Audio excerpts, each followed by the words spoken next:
So Islam Makhachev was interviewed by Brett Okamoto yesterday, and they discussed the Phantom fight, the fight that never was, a fight between himself and RDA. Now, at this point, RDA's had his say on the matter, so has Dana White, and so has Islam Makhachev. And I'm here, while I'm hitting my table for no reason, to try and make sense of it all. But before I do that, my name's Rahul J. Chan, this is the Battle Camp. Thank you very much for joining me. If you're new to the channel, please do consider subscribing. Right, okay, let's just do a quick recap of the chain of events that happened last week. So on Monday, Fiziev falls out.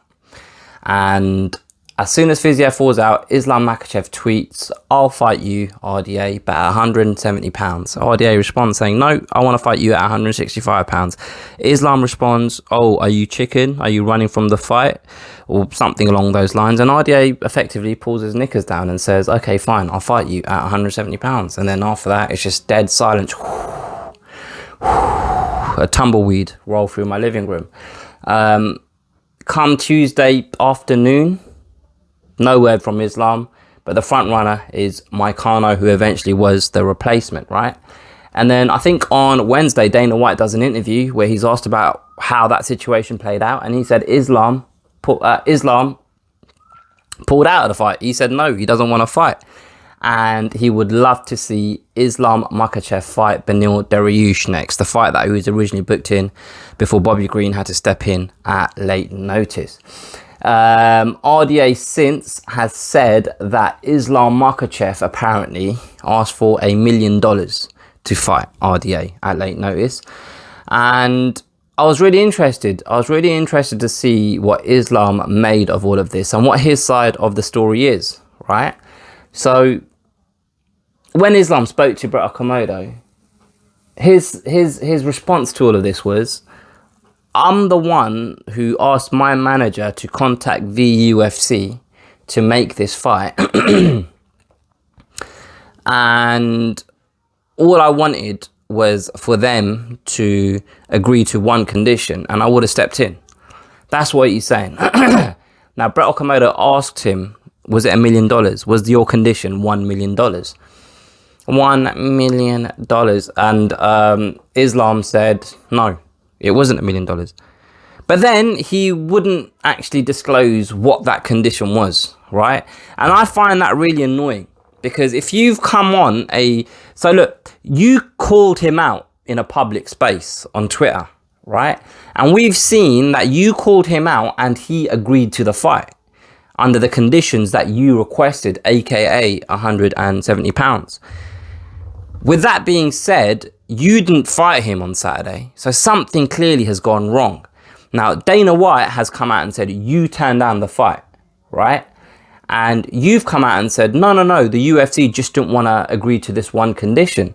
But then when you don't want to disclose what that condition is, it kind of renders the interview pointless. That's the first thing, right? Because if you're going to do that, then really there's no sense in actually calling him out on Twitter in the first place last week. It doesn't make any sense, right? Like, you can't come out public on some things and other things you can't. You can, right? Now, I'm just speculating, and I think that the condition that he wanted the UFC to meet is if he beats RDA on Saturday night, then he gets the next title shot against the winner of Oliveira and Gaethje in Abu Dhabi in October. I feel as though he wanted this fight to be his number one contender fight, and for him to be able to cement his shot at the title in October in Abu Dhabi. He spoke about wanting to fight in Abu Dhabi to Brett Okamoto, right? But whilst all of this is going on, Conor McGregor is bubbling away in the background. And it's quite funny because he was at Bellator a couple of weeks ago, and I'm sure, you know, if you're watching this, you noticed this if you saw his interviews that he did with a few of the MMA media that were out there. When asked about Oliveira against Gaethje, the first thing, right, you know, look, whether a fight is official or not, if someone asks you, who do you think wins this fight? His response wasn't talking about the fight. His response was, I don't know if that fight's been booked. I don't know if it's official yet. I don't know what's going on there. Because if Oliveira wants to wait a couple of months, I'll be back and I'll fight him for that belt. And That's what I find interesting, because for me, and also Dana White did come out last week and he did say that if you're worried about Conor McGregor getting a title shot next, then you need to get a life or something like that, if that's what you're worried about. But he didn't deny that he didn't deny if he'd be interested or not in Conor getting a direct title shot once he returns from his layoff, right? Now, my opinion on all of this is quite simple. I think everyone was under the impression, it was kind of general consensus, that Islam Makhachev gets a title shot after his win against Bobby Green, given the winning streak he's been on, given the fact that he's willing to fight Beneil Dariush, and it's not his fault Beneil Dariush fell out. And like, he, at the moment, is the clearest number one contender for the belt after Gaethje and Oliveira fight each other, right? I feel as though he did his cause more damage than good with the way he behaved last week, because he gave the UFC an excuse, and gave Dana White an excuse to open the door for Conor McGregor. And you know, you don't have to push the guy in that direction. Like, you don't have to do much for Dana White to look in that direction if Conor McGregor's there, you know? And he's given Dana White a reason to justify Islam having to fight Beneil Dariush, given whatever happened on Monday. Now, I said previously, I believe that it's his manager. It's his manager that runs his Twitter account. And it's his manager that went public with this information, right? It's his manager that publicly started calling out RDA, because his manager loves clout. He loves clout. And another thing, I don't know if I've ever said this on a video, but I had this thought of him, because he's got dozens of fighters, right? When you've got dozens of fighters and you've got access to all of their Twitters, how does it work? How does it work? Like, you know, on my phone, right, I've got 2 Twitter accounts. So you press like the icon, and then like it brings up the options of the battle camp or the battle camp clips. Basically, those are my 2 Twitter accounts, right? Imagine Ali Abdelaziz doing that on his phone. He must have a list of 100 different accounts that he has to scroll through, and the icons must be so small, the profile pictures. Like, how does he see, oh, that's Ali, that's Islam's account, oh, that's Kamaru's, oh, I don't want him. Do you know what I mean? Does he just have like 100 and something tabs open on his web page, on his web browser, and he has to flick through each one? No, that's Cody Garbrandt. Oh, no, that's Khabib. Do you know what I mean? How do you do it? But aside from that, he loves trying to gain notoriety for his fighters off the back of belittling others. And he tried doing that this week with RDA, but RDA weren't playing that.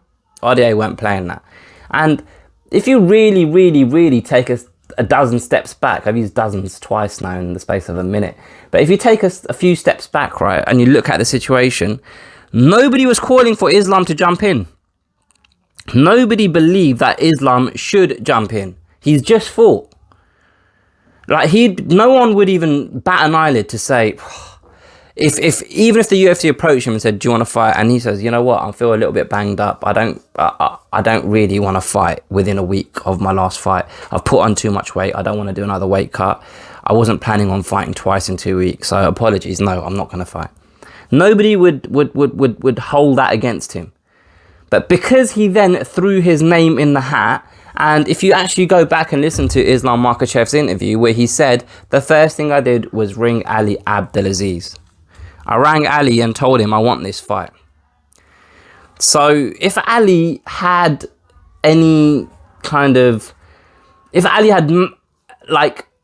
had sat back and just thought about things for a second, and if he wanted to use this late replacement as leverage to guarantee a title shot, if that's what this condition was, because I can't think of anything else,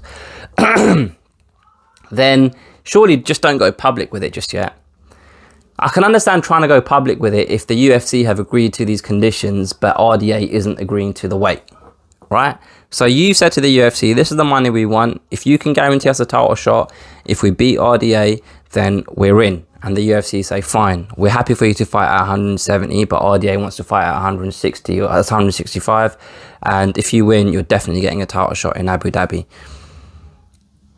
then by all means go on Twitter saying the UFC have agreed, we've agreed, we want it at 170. If you want to fight, then it's happening at 170. If not, then it's not happening, right? But if it was as though they put the cart before the horse, they went public first before agreeing to a deal, and the deal that they wanted wasn't available, and the opponent that they were calling out, calling a chicken, agreed to all of your conditions, and then you just went quiet. And I look good. So from having a very, very dominant win against Bobby Green on the Saturday, by Tuesday, your star that had risen had started to come down again, because you just mismanaged the situation and done a really horrible job of playing the game. But yeah, these are my thoughts about Islam Makhachev and the RDA situation with Dana White, and a sprinkle of Conor McGregor as well. But let me know what you guys think. Put your comments below. Don't be scared to hit the like button. Share this with a friend if you've enjoyed it. Subscribe to the channel if you haven't already. I'll catch you guys next time.